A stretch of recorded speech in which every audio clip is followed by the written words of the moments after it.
Absolum is this new, very highly anticipated beat-em-up game that mixes old-school side-scrolling fighting with roguelike stuff. The people who made Streets of Rage 4 are behind it, and honestly, that shows, because the combat feels really tight and satisfying. What makes it interesting is that it takes the classic arcade brawler formula, but adds all these modern roguelike mechanics on top.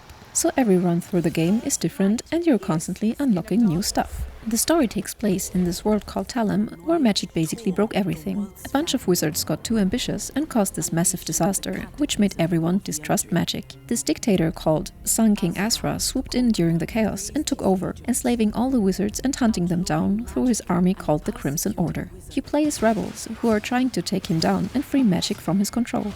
There's this high enchantress who acts like your mentor, and she's actually your mother in the story, which is kind of cool. You can pick from 4 different characters. Galandra uses this massive sword and has necromancy powers.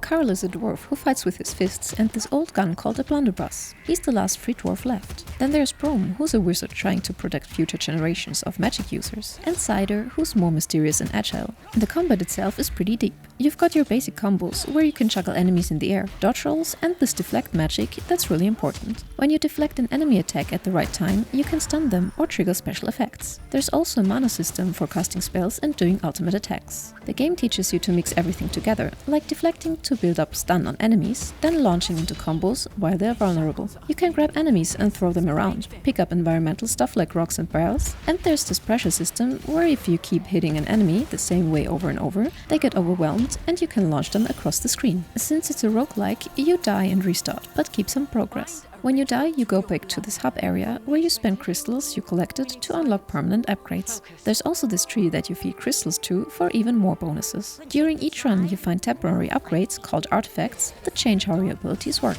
Like you might find one that makes your sword attacks cause burning damage, or one that creates tornadoes when you hit enemies enough times. The world has these different regions you travel through with their own themes and enemies. You follow a map that branches in different directions sometimes. Along the way you find these safe havens marked with special symbols where enemies won't attack you. That's where you can heal, buy stuff from shops, or hire companions to fight alongside you for a bit. Speaking of companions, you can have up to 4 following you at once. There are also these NPCs you meet who give you quests, like this custodian ghost guy who teaches you about game mechanics, or goblin tribes that need help with stuff. Completing their tasks gets you rewards. And the enemy variety seems pretty good. You've got basic soldiers, guys with shields you need to break through, elite enemies that are tougher, and then full boss fights. The bosses have multiple phases where they change up their patterns. The tutorial even has this boss that's designed to kill you on your first run, which is the game's way of showing you that dying is part of the loop.